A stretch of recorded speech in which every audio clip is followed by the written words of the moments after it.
Muy buenos días, mis hermanos queridos, aquí o allá, mejor dicho, allá en la península de Yucatán y de cualquier otro lugar donde están sintonizando el servicio de hoy para la Iglesia Bautista Escuela para la Vida, que se está llevando a cabo en Mérida. Muy buenos días en este día que estamos, 19 de diciembre, ¿verdad? El 19 de diciembre del 2021, estamos a pocos días de la Navidad. Es un placer para mí poder saludarles en este día y acompañarles en este culto. Bueno, aunque no estoy allá, de todas formas quisiera estar con ustedes acompañándoles en estos días. Estoy aquí en la oficina de la organización misionera que se llama Global Faith Mission Agency, y si me hago a un lado pueden ver aquí el nombre es Global Faith.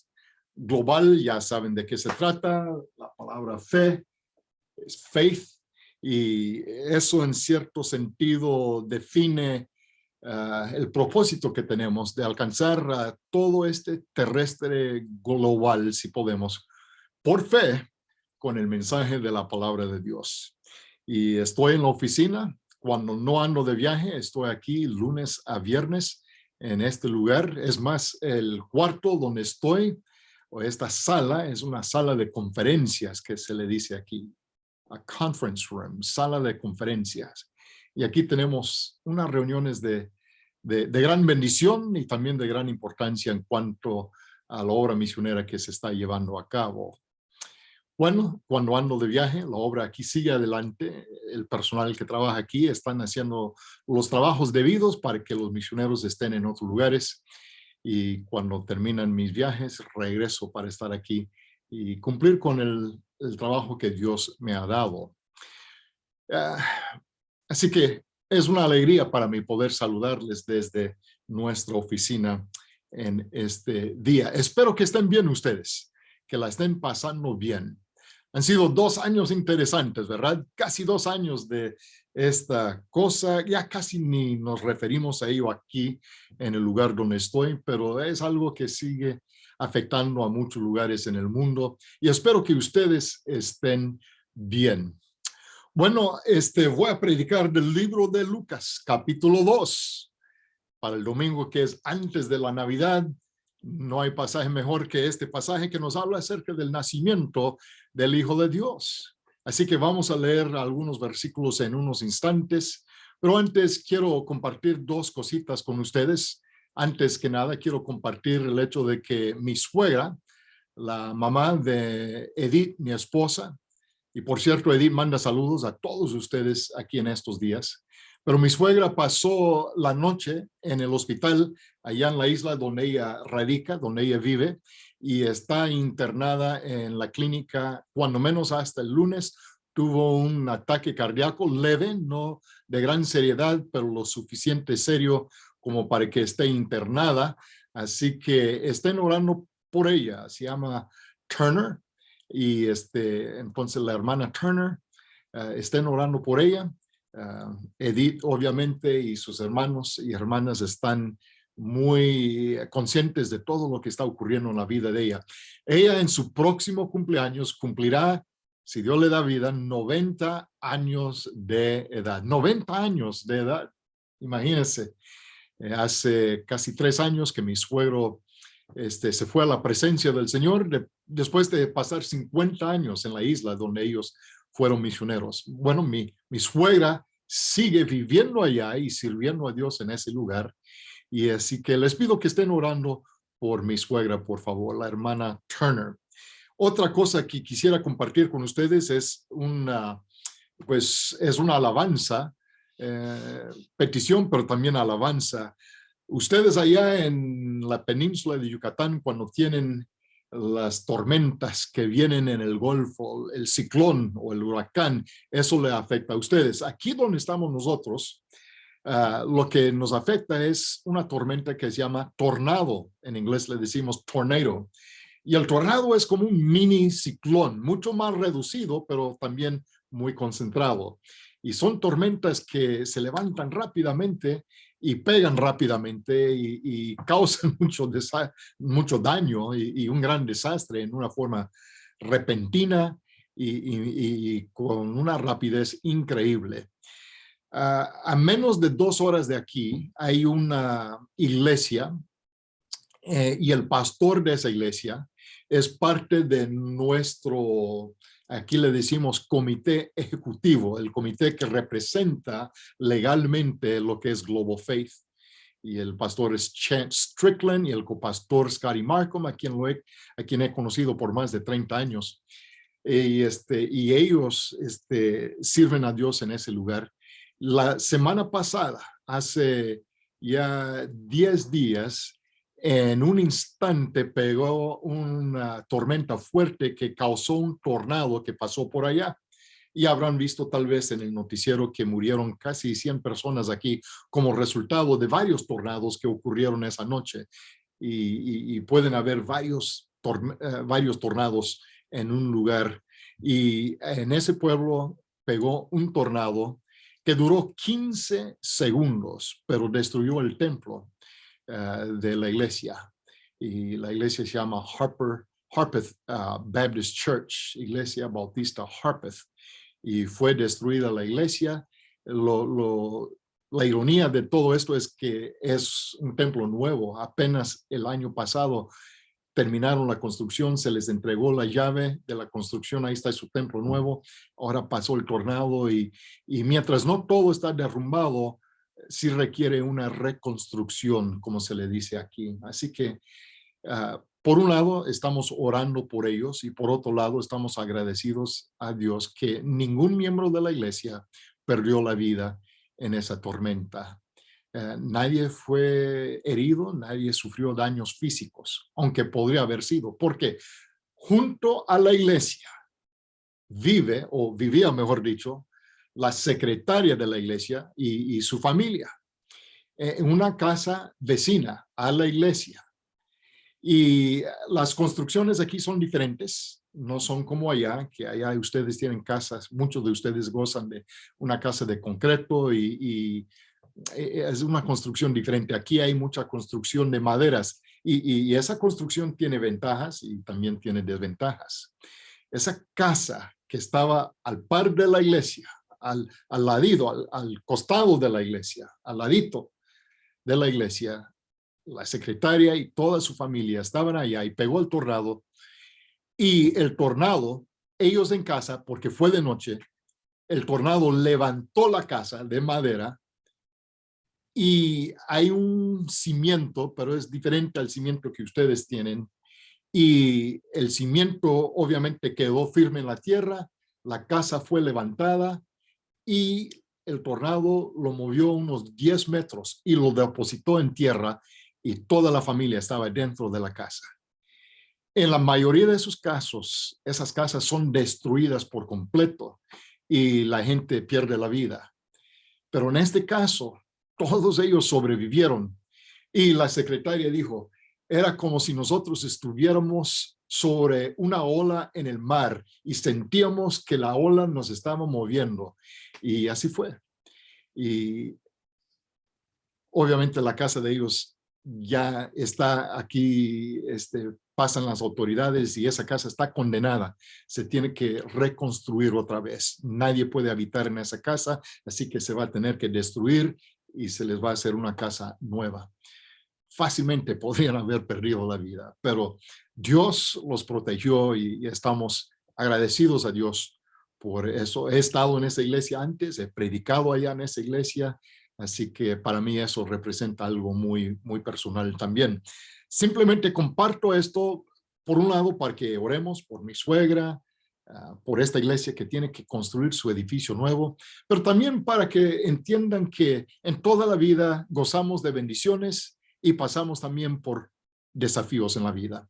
A veces pensamos que nosotros, ¿dónde estamos? Ustedes en Mérida o el pueblo donde están ustedes, la ciudad donde están, yo aquí, sentimos a veces que somos los únicos que estamos sufriendo, pero la verdad es que en todo el mundo gozamos de bendiciones y también pasamos desafíos y tiempos difíciles en la vida. Y en este caso lo comparto para que entiendan que no estamos solos en esta peregrinación aquí en esta tierra, ¿verdad? Así que gracias a Dios que podemos estar juntos aquí el día de hoy para compartir la palabra de Dios.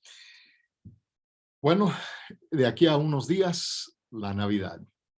Para los niños tal vez es el evento más esperado de todo el año, por lo que representa, ¿verdad? Un regalo o regalos. Y para nosotros, un tiempo con familia, mucha comida. Para algunos de nosotros, demasiado comemos. Pero la Navidad representa algo mucho más que los regalos debajo de un árbol o festividades con la familia.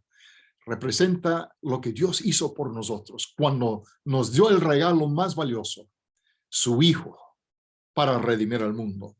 Voy a leer, son versículos largos, pero vamos a leerlo porque vale la pena. Empezando en el versículo 1 del segundo capítulo del libro de Lucas. Aconteció en aquellos días que se promulgó un edicto de parte de Augusto César, que todo el mundo fuese empadronado. O sea que estaban cobrando impuestos. Los gobiernos no han cambiado mucho, ¿verdad? En nuestro mundo, los gobiernos siguen cobrando sus impuestos y para eso tenían que pasar a su pueblo de donde eran para ser empadronados, para estar allá en la lista, ¿verdad? Este primer censo se hizo siendo Cirenio gobernador de Siria. E iban todos para ser empadronados, cada uno a su ciudad. José subió de Galilea, de la ciudad de Nazaret, a Judea, a la ciudad de David, que se llama Belén, uno de los pueblos más importantes en la historia de Israel, por cuanto era de la casa y familia de David, para ser empadronado con María, su mujer, desposada con él, la cual estaba encinta. Y aconteció que estando ellos allí, se cumplieron los días de su alumbramiento. Y dio a luz a su hijo primogénito, y lo envolvió en pañales. Lo acostó en un pesebre, porque no había lugar para ellos en el mesón. Pero sigue el relato. Habían pastores en la misma región que velaban y guardaban las vigilias de la noche sobre su rebaño. Y aquí se les presentó un ángel del Señor, y la gloria del Señor los rodeó de resplandor, y tuvieron gran temor. El ángel les dijo: no temáis, porque aquí os doy nuevas de gran gozo, que será para todo el pueblo, que os ha nacido hoy en la ciudad de David un Salvador, que es Cristo el Señor. Esto os servirá de señal: hallaréis al niño envuelto en pañales y acostado en un pesebre. Y repentinamente apareció con el ángel una multitud de las huestes celestiales que alababan a Dios y decían: gloria a Dios en las alturas, y en la tierra paz, buena voluntad para con los hombres. Y sucedió que cuando los ángeles se fueron de ellos al cielo, los pastores se dijeron unos a otros: pasemos pues hasta Belén y veamos esto que ha sucedido y que el Señor nos ha manifestado. Vinieron pues apresuradamente, hallaron a María y a José y al niño acostado en el pesebre, y al verlo dieron a conocer lo que se les había dicho acerca del niño. Y todos los que oyeron se maravillaron de lo que los pastores le decían. Fueron excelentes predicadores, ¿verdad? Pero María guardaba todas estas cosas, meditándolas en su corazón. Y volvieron los pastores glorificando y alabando a Dios por todas las cosas que habían oído y visto.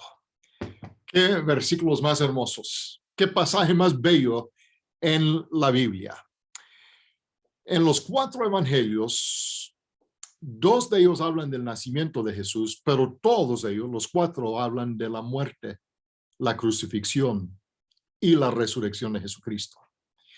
Cristo vino para morir, Cristo vino para dar su vida en sacrificio y redimirnos, y por eso los 4 evangelios describen claramente el sacrificio de Cristo, quien dio su vida para darnos la vida eterna. Pero únicamente dos de los evangelios nos hablan acerca de el nacimiento de Jesús. Pero estos dos libros, Mateo y también Lucas, nos dan unos detalles interesantes.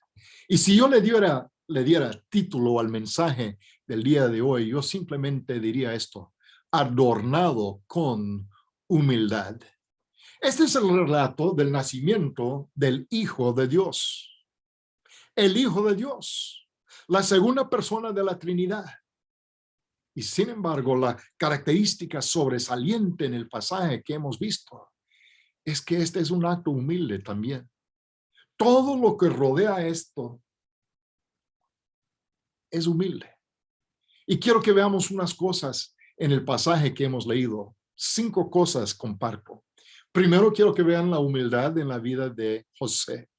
Ahora bien, es un error decir que José es el padre de Jesús, porque no fue el padre de Jesús. Jesús tuvo un nacimiento virginal, el único en la historia de la humanidad. Así que José no fue su padre, pero José fue el hombre que estaba desposado para casarse, comprometido para casarse con María, y cuando descubre que María está embarazada, está encinta. El capítulo 1 del libro de Mateo nos da otros detalles en cuanto a esto, y cuando el Señor reveló a José que María estaba esperando una criatura, él pensó de inmediato que iba a tener que dejarla, porque su pensar normal era que ella le había engañado. Pero no fue así. Esto fue una obra del Espíritu Santo, un milagro que únicamente Dios puede hacer. Y José humildemente acepta el desafío de ser responsable por María, cuidar del bebé que va a nacer. Se casan dignamente y apropiadamente y llegan a tener una familia más adelante. José podría haber rechazado esto. Era algo diferente. Ningún otro hombre en su generación había vivido lo que él estaba viviendo. Es más, ningún otro hombre ha vivido en la humanidad que tuvo que vivir lo que José vivió. Y él humildemente acepta ese rol. Es un hombre de humildad, es un carpintero. No es el presidente de una empresa, no es el presidente municipal, no es el gobernador, no es el presidente, no es un general en el ejército, es un carpintero. Un hombre humilde, un hombre de trabajo importante. Alguien tiene que ser el que construye, el que fabrica, el que hace, el que toma la madera y hace muebles y hace casas. Alguien tiene que hacerlo, pero no es algo de gran orgullo, sobre todo en su sociedad. Él es un carpintero. Es un hombre que exhibe la característica de la humildad. Hace muchos años, cuando yo era joven, hicimos un viaje, más o menos la temporada navideña. Yo era un joven de, no sé, 12, 13, tal vez 13 años de edad, y habíamos hecho un viaje rápido a la frontera en Texas, y estuvimos allá en los días de la Navidad. Y llegamos ahí, había una iglesia ahí que conocíamos, y estaban por hacer su drama navideño. Y cuando llegamos, nos vieron, conocíamos al pastor, a los miembros de la iglesia, y dijeron: "Ay, Roy, has llegado un buen momento, porque vamos a hacer nuestro drama con jóvenes de la iglesia acerca del nacimiento de José y el que, de Jesús, y el que iba a desempeñar el rol de José se ha enfermado y no puede, y necesitamos, pero de emergencia, uno que ocupe el lugar de José". Y yo estaba pensando, pero no tengo tiempo para aprender lo que tengo que decir y qué voy a hacer. Y me dijeron: tú no te preocupes, Roy, lo único que vas a hacer es estar parado ahí y no vas a decir nada. Y así fue mi papel en ese drama. Me paré ahí largo rato y en ningún instante abrí la boca para decir una sola palabra, No dije nada. No me moví. Estaba yo parado en un lugar y no hice nada. Y después pensé, vaya papel que me dieron. Pensé que me iban a dar algo de gran importancia. No hice nada.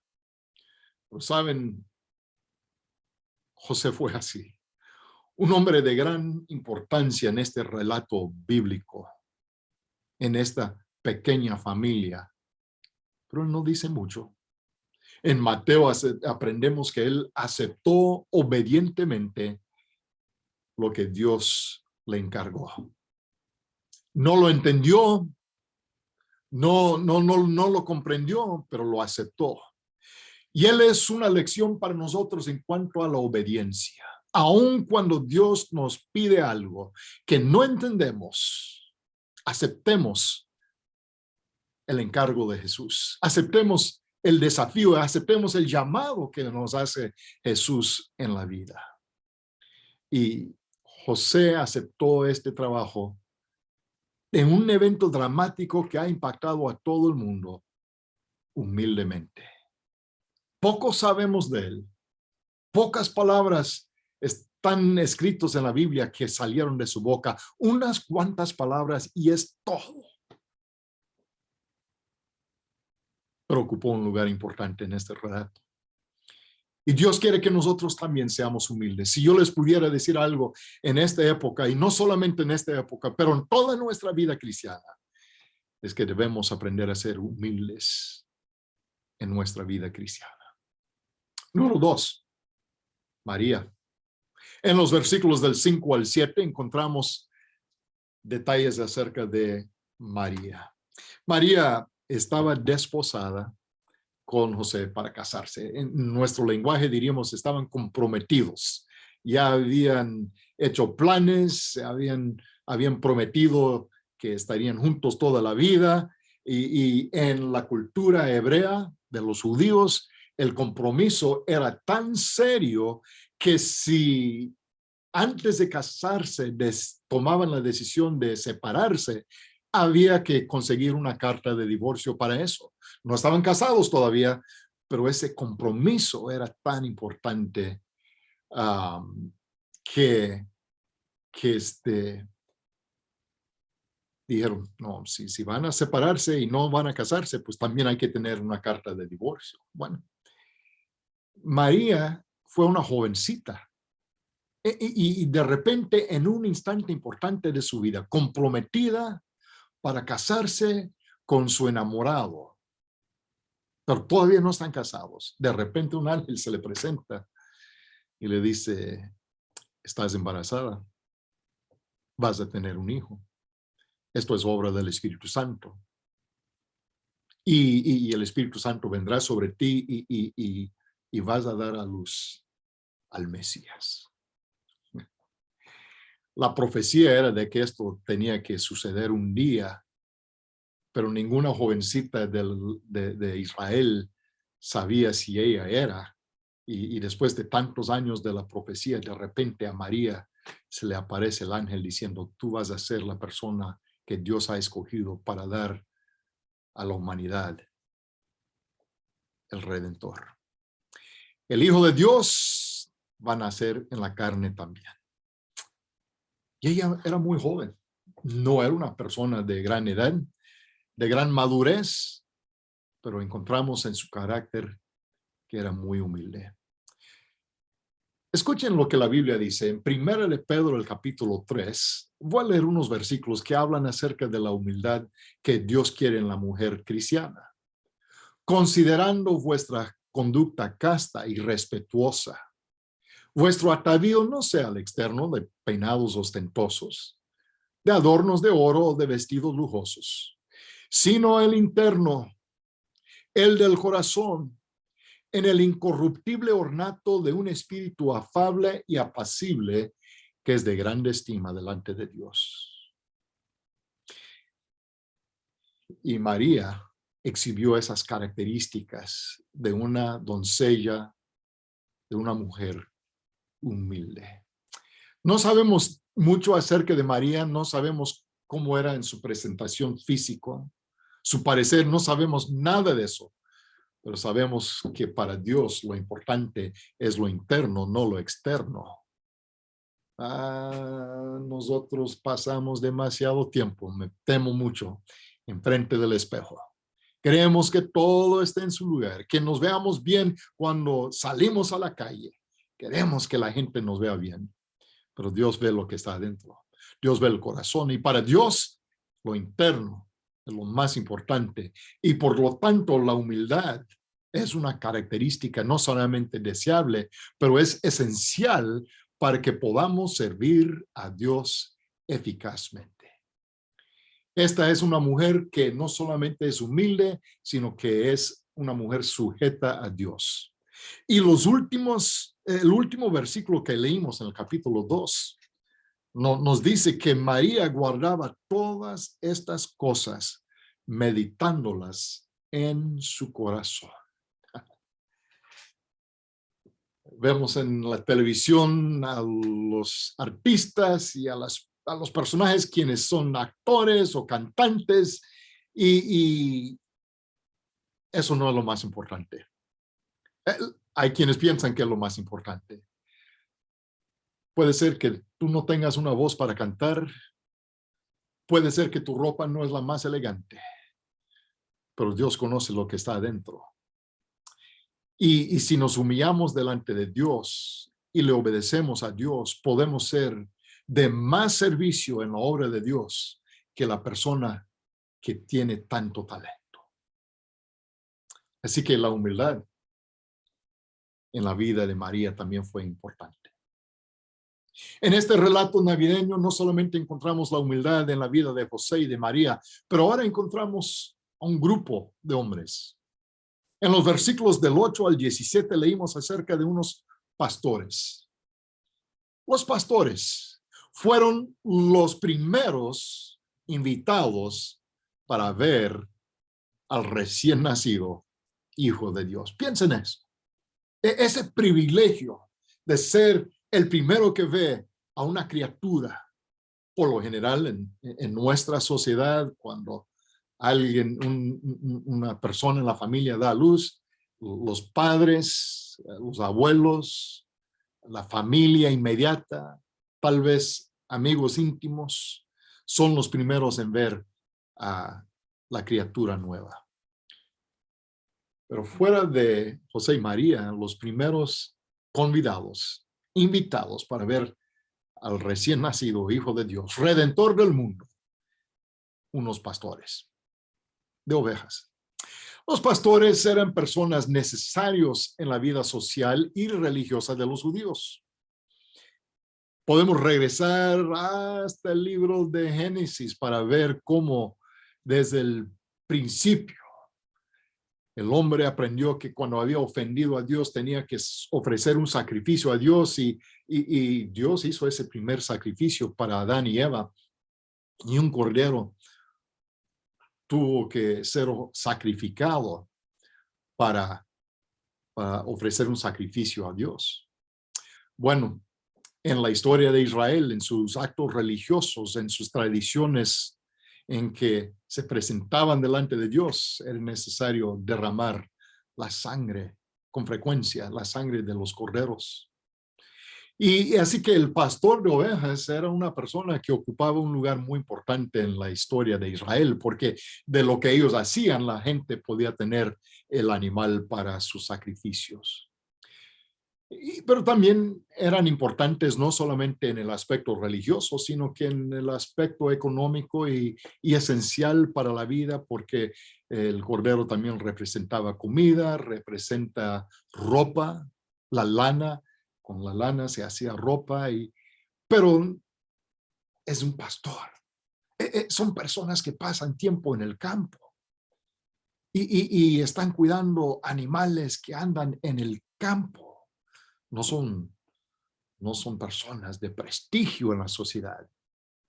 Y sin embargo, estos humildes pastores fueron los primeros en ser invitados al nacimiento de Jesús. Piénsalo. Cuando Dios hace una invitación, lo hace para todos.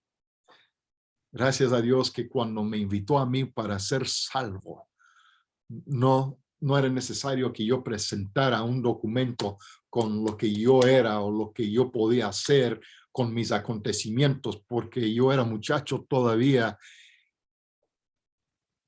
Y doy gracias a Dios por las palabras de Jesús, que si queremos ser aceptados por Dios, debemos llegar a ser como niños. Y saben, para Dios, el que se acerca para la salvación, esa persona no tiene que, es más, no puede impresionar a Dios.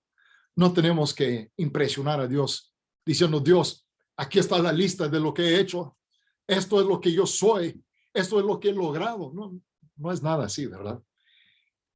Humildemente nos podemos acercar a Dios.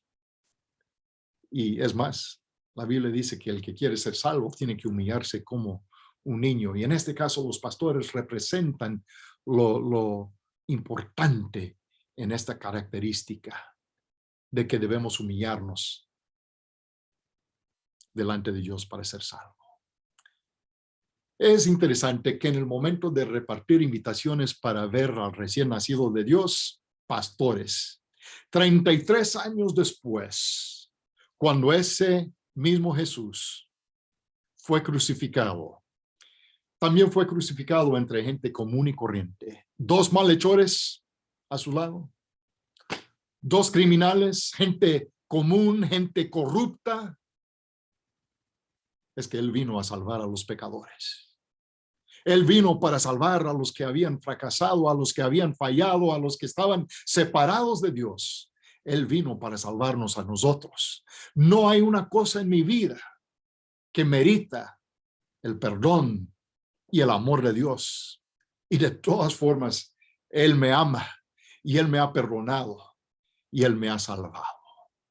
Mira, para Dios tú eres importante. No sé dónde estás en tu vida en este instante, pero si te sientes perdido, si sientes que estás solo, si sientes que todos te han abandonado, si sientes que no hay esperanza, quiero que sepas que Cristo vino para salvarte. Humilde si eres, si no tienes gran nombre en el pueblo, no le hace. Cristo es especialista en buscar a la gente que se pierde entre la humanidad, gente que no tiene reconocimiento, y Cristo tiene su visión puesta sobre estas personas para salvarles. Hay una cuarta cosa que nos afecta en cuanto a esta enseñanza de la humildad en este relato. En el versículo 7, veamos el versículo 7 del capítulo 2. Y dio a luz a su hijo primogénito y lo envolvió en pañales y lo acostó ¿en qué? En un pesebre. Bueno, ya sabemos el relato de que José y María habían llegado a Belén y no había lugar para ellos. No había lugar para ellos. Y a final de cuentas les dan un lugarcito ahí entre los animales para que esta jovencita dé a luz a su hijo. El pesebre era un objeto, una cosa que se usaba para alimentar a los animales. Históricamente podemos ver y aprendemos que algunos de estos pesebres eran hechos de madera, pero muchos también eran de piedra. Habían pesebres hechos, labrados de piedra y se echaba allá en el pesebre el alimento para los animales. En la casa de los judíos, en las casas comunes de la gente común y corriente, habían también no solamente lugar para los seres humanos para descansar y dormir y vivir, pero había un lugar para proteger a los animales. Y así de noche estaban protegidos sus animalitos de los animales salvajes allá en el campo y de otros riesgos y peligros. Así que no era nada raro tener una casa. En una casa de los hebreos había un lugar donde dormían la gente, pero había otro lugar donde estaban animales y tal vez los siervos o tal vez otra gente que no eran tan importantes como el padre de la familia. Y seres humanos y animales a veces vivían o dormían en la misma choza, en el mismo lugarcito. Y este pesebre era donde ponían el alimento. El Hijo de Dios, el Hijo de Dios, el Rey de Reyes vino y no nació en un lugar de elegancia, en un palacio de un emperador. El Hijo de Dios nace y lo colocan en un pesebre donde se ha alimentado a los animales. Un lugar humilde. Un lugar humilde. Se dan cuenta que estamos llegando a este tema aquí en este mensaje el día de hoy, donde se ha repetido que en la vida de José, humildad, María, humildad, ¿verdad? Y los pastores, humildad, el pesebre, una cosa común y corriente, una cosa humilde. Y ahí está el Hijo de Dios, el Redentor del mundo, el que un día va a predicar y proclamar la palabra de Dios, el que un día va a tocar al leproso y curarlo, el que un día va a extender las manos y va a ser clavado a una cruz y va a dar su sangre para nuestra redención. Él nace en un lugar de humildad. El creador de este universo puede tomar lo más común y corriente, lo más común y humilde, y crear el escenario para el evento más impactante que va a afectar a toda la humanidad. Gracias a Dios.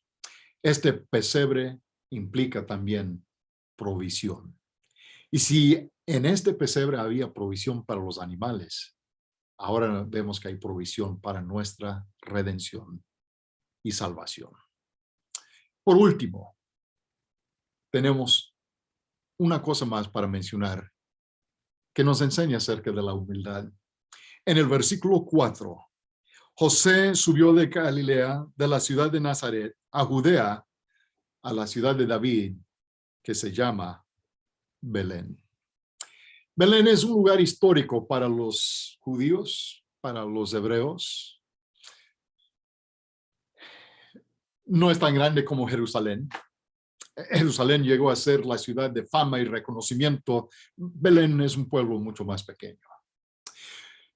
Regresamos en la Biblia hasta el libro de Génesis y encontramos que Belén es el lugar donde Raquel da a luz a Benjamín, uno de los hijos de Jacob. Y también es el lugar donde Raquel es enterrada un día. Pero también Belén es el lugar de cumplimiento de profecía. Uno de los profetas menores en el Antiguo Testamento, menor no porque su trabajo era de menor importancia, sino porque el libro es breve. Miqueas escribe o dice esto en el capítulo 5 y el versículo 2, pero tú, Belén, Éfrata, pequeña para estar entre los pueblos o las familias de Judá, de ti me saldrá el que será Señor en Israel. Pequeña que eres entre las familias, entre los pueblos de Judá. Pero, sin embargo, para ti, pueblo humilde, está reservado este privilegio tan importante y tan grande. Y en un lugar humilde, en un pueblo no muy grande, nace el Salvador del mundo. César en este entonces, en esta temporada, en este tiempo de la historia, César es el emperador del imperio más grande del mundo. Sin embargo, Dios es el que está en control de todas estas cosas, de todas estas circunstancias y de todos estos movimientos. Y Dios es el que está moviendo a los personajes y poniéndolos en su lugar. Y él dice, y José, te voy a cambiar de Nazaret y te voy a poner aquí en Belén porque se tiene que cumplir la profecía de la Biblia y ahí va a nacer mi hijo. Allá va a nacer el Salvador del mundo.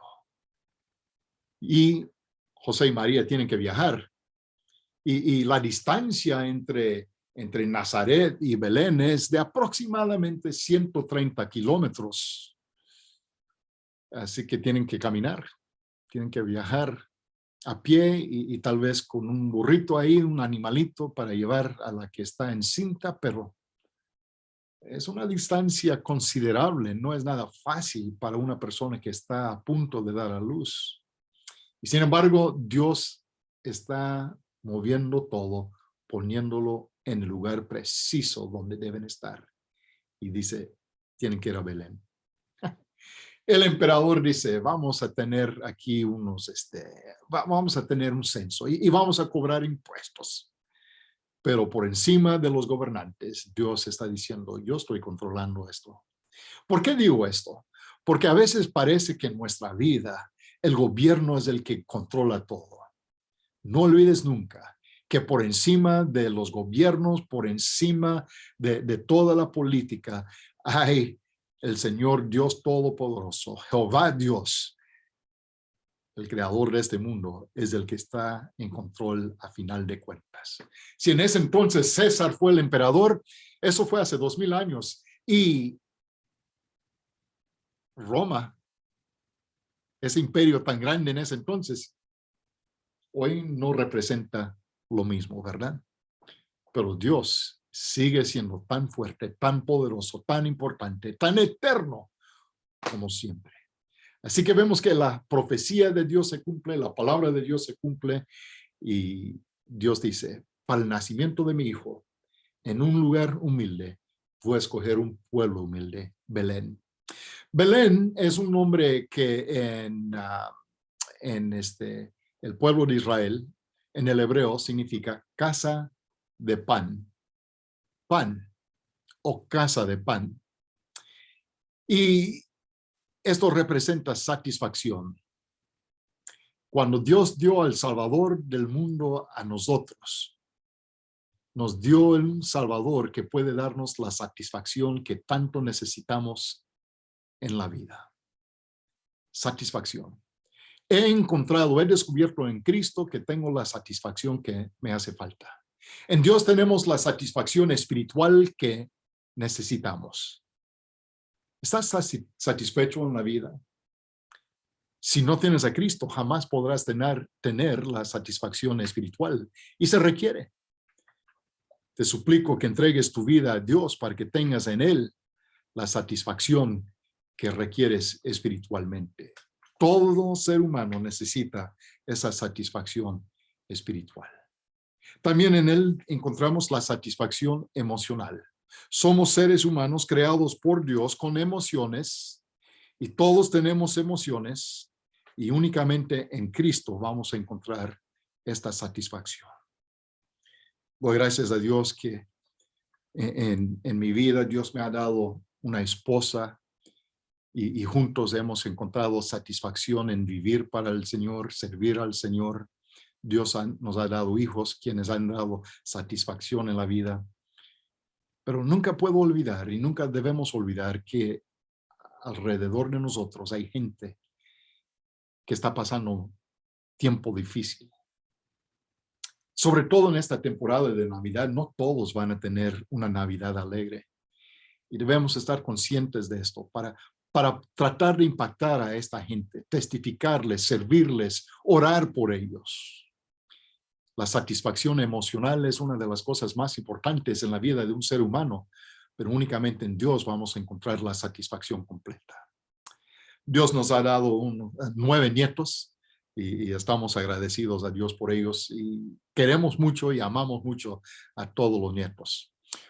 Una de las nietas que tenemos es una niña que se llama Ewan y Ewan vive casi a 3 horas de nuestra casa y eso se nos hace demasiado largo, pero están bien y de vez en cuando nos vienen a ver o vamos a verles y pasamos unos días muy hermosos con ellos.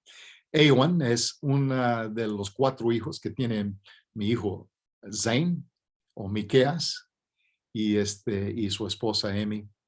Y Ewan está en el 3er grado y Ewan es una niña que ama mucho al Señor y quiere servir al Señor y siempre está haciendo cosas. Ella es un líder y en la escuela donde ella está es una escuela, no es una escuela particular, es una escuela así del gobierno, ¿verdad? Y ella es un líder Y en el recreo, cuando todos los niños están jugando, ella tiene un grupo de niñas que la acompañan y se van debajo de un árbol y ella les enseña lecciones bíblicas.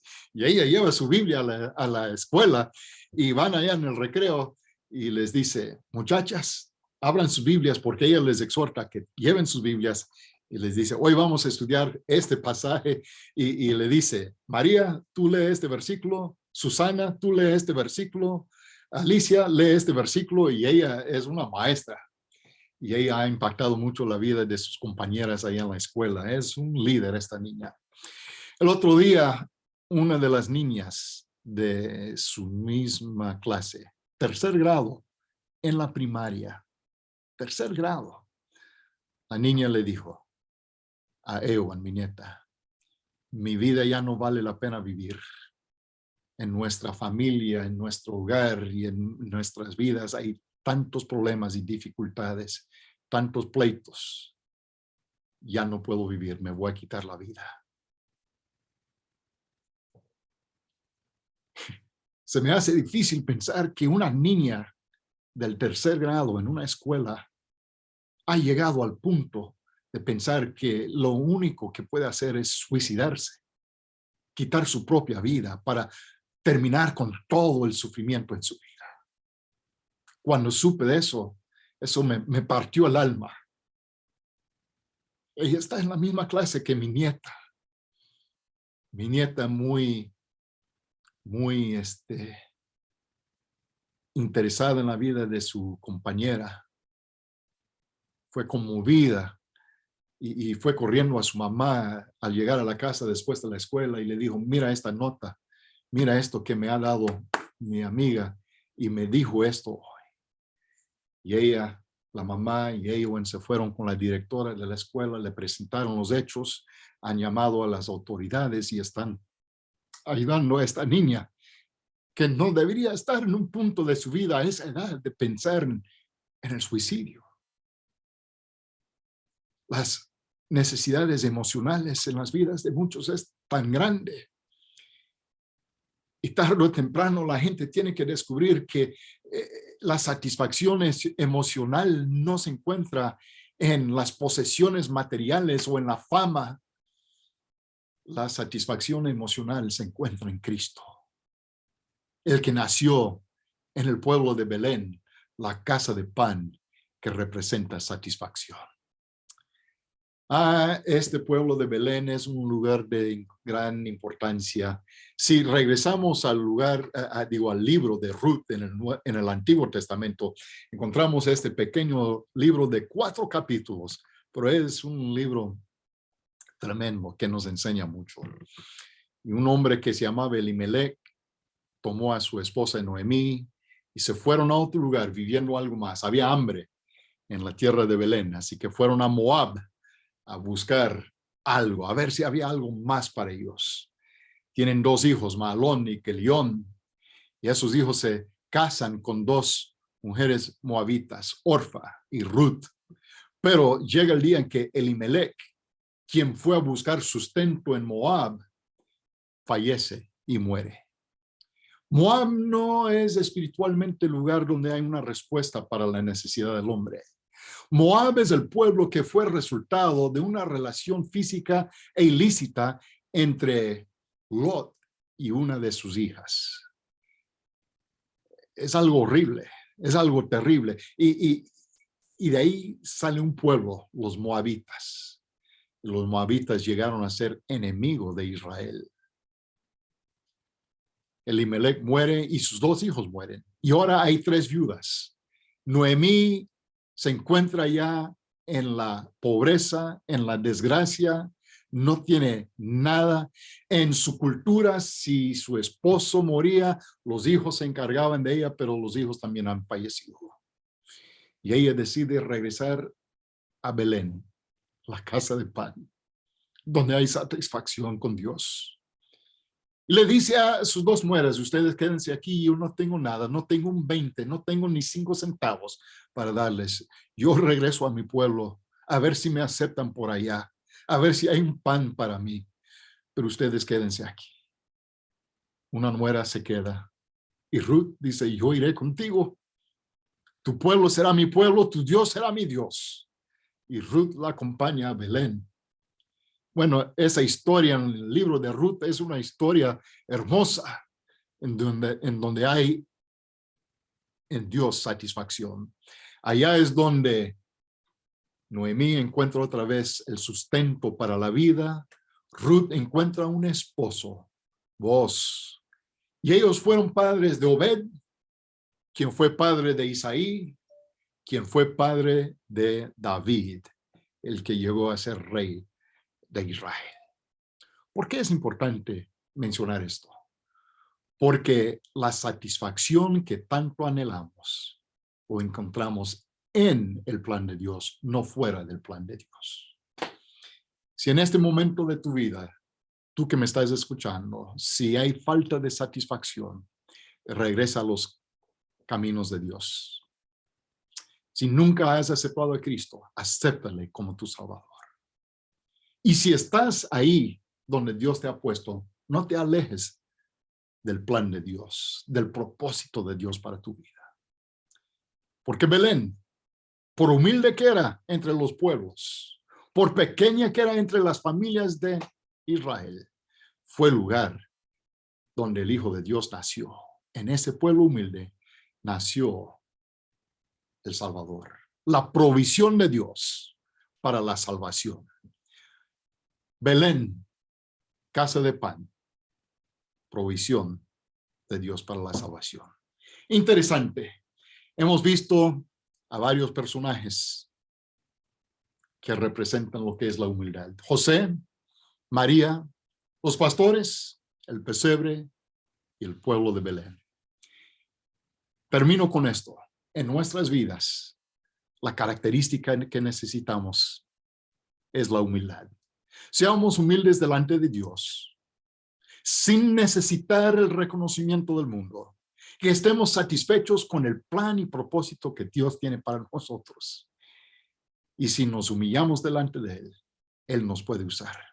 Juan el Bautista aprendió eso y dijo, es necesario que Él crezca, pero que yo mengue.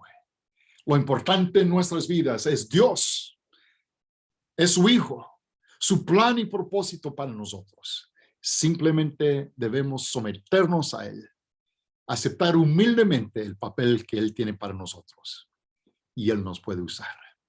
Este relato de la Navidad es algo bello y cada año lo leemos, escuchamos mensajes de ello y es importante que lo apliquemos a nuestras vidas.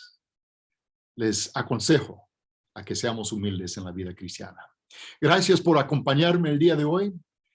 Pido que Dios les bendiga y que la pasen bien, no solamente en este día, pero en esta semana, en esta temporada navideña, que nos gocemos de las bendiciones de Dios, de la provisión de Dios y que estemos listos para un año nuevo en que podamos servirle.